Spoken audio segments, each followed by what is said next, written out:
right, so in this video, we're going to talk about the fader. Now, I think that it's important to really understand what the fader does, because I think the fader had a lot of misconceptions for a lot of engineers, including myself for a long time, because I didn't really understand what its role really is.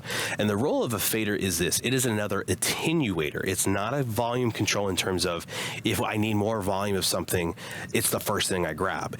It should be actually the last thing I grab, because I need to make sure first my preamp is set correctly. You see, we still have to think about everything from that top-down mentality of preamp into gate, into EQ, into compressor, whatever inserts after that. It goes through all of those things first and then hits your fader. Your fader is basically the last stop. So let's think about it from that perspective. The first stop is our gain, or our preamp, and that's because it's our first gain stage of the system. And the idea here is that, again, like I said in the first video, we want to set this to be giving us an ample amount of voltage or signal into our system, so that way everything else down the line works well with it. So we set it to our 0 dB mark, or our -16, depending on how your system meters, and we're setting it to that range so that way we have a good amount of signal to work with. Not too much where it's clipping, and not too little where we don't have enough to actually hear it and work with it. By going through that and then going into the next sections, which are going to be our gate, our EQ, our compressor, those actually are other gain stages, especially the compressor and the EQ, where we could be actually adding or taking away volume or gain from our signal. So getting those to make sure that they come out on the other side of the processor with the correct amount of gain. Specifically on the compressor, I know for sure we need to make sure we have the correct makeup gain applied. That needs to be set correctly, so that way when we go from beginning to end, our voltage or our gain, our level is the same or as close to similar from beginning to end as possible. That way, when we get to our fader, if I were to set my fader at the unity at 0 dB, I know that I'm hearing the purest signal. It's unaltered. It doesn't have any volume discrepancies. It's not attenuated, and it's not boosted. It's the true signal from beginning to end. By doing that, I'm able to hear exactly what it sounds like. It's the cleanest form. Why is that important? Well, if I were to be turning my faders down at -20 and then doing all of the stuff beforehand, well, I'm not hearing a true accurate representation of what's really happening.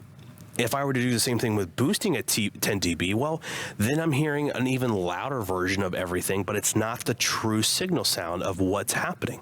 And something as humans we don't always think about is that we like when things sound louder. So things that are louder tend to feel better and sound better, even though they may not actually be better.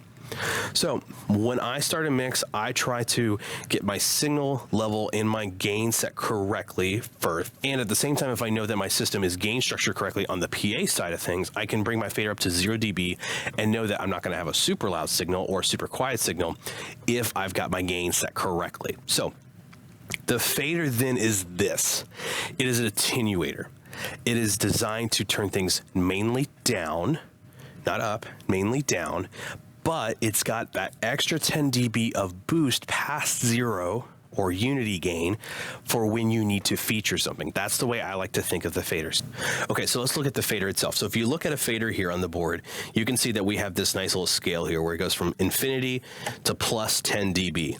And then there's a sweet spot right here called 0 dB. Now that is known as the unity point, where we are not boosting or cutting our signal by anything.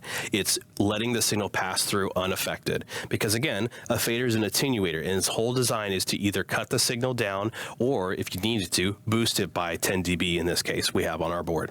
So when I start setting my levels for a mix, I have my gain set properly to where it needs to be, because I know that I need to set it to a level that's good to work with.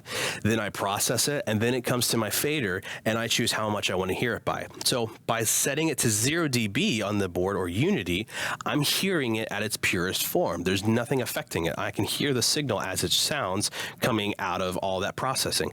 Then I can make the decision of, okay, is this a signal that I want to hear? Is this something that I want it to be more tucked away? Is this something that I need to have more volume of? If I need less volume of it, then the easiest thing to do is obviously to turn it down. Now, if I'm having to do significant cutting, like 20, 30 dB, then I probably know my system's way too loud, or this instrument's probably not gain set. correctly. Now, if I'm finding that I need to boost it and I'm all the way up here at plus 10, then that means that I probably need to turn my amps up because I'm not getting enough output out of my system.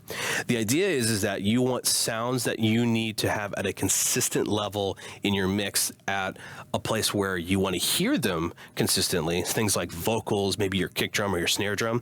Those things should be kind of hovering around that 0 dB unity mark because you want those things to be kind of like your level point, your starting point.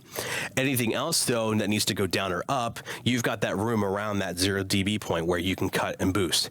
Now, that's not to say that you're not going to have things where they won't be down here in the basement at negative 30. You probably will. In fact, I have a lot of things like my hi-hat mic. I don't like to have a ton of that in there, but I have a little bit in there just to have the presence of it. And if it's a song where the hi-hat's really featured, I'll boost it up and bring it in line. Again, it's not going to be something that's going to be 0 dB because I don't need to hear it clear as day like a vocal, but it's going to be closer to probably that minus 20, minus 10 area where it's heard, but it's not really felt a ton. So let me recap here by saying this. The fader is an attenuator. Its whole purpose is to limit the signal coming out of all your other processing. It's the part that actually does the volume mixing, but it's not designed to be the volume mixer when it comes to is something too loud or too quiet. You need to check to make sure that your gain is set properly, that your master output is set properly. It should be at 0 dB at unity at all times. And then make sure that your amps are set correctly. Are they too loud? Or are they too quiet? So if you're having trouble with having faders all over the place or having things slammed up against the top or bottom, then that probably means that your gain structure isn't set correctly either on your front end with your preamp or with your amplifiers on the back end. So that's kind of my big talk on faders, and I really hope that it makes sense to you. It's something that kind of took me forever to really understand and think, okay, the order of operations needs to be gain, process the signal, then it goes into my fader. My fader kind of controls how loud it is in my mix in general, but if it's not loud enough, I need to go turn my amps up and turn everything else down to match it properly. But if it's too loud, I need to probably turn my amps down and bring everything else up to that 0 dB so I can gain match it properly. It's a lot of different moving parts that you have to think about. And the easiest way I find to really help dial this in the first time is to work with just a single instrument, usually a vocal or something that needs to be up front and present, and get that gain structure set correctly. Once that happens, then everything else should fall in line.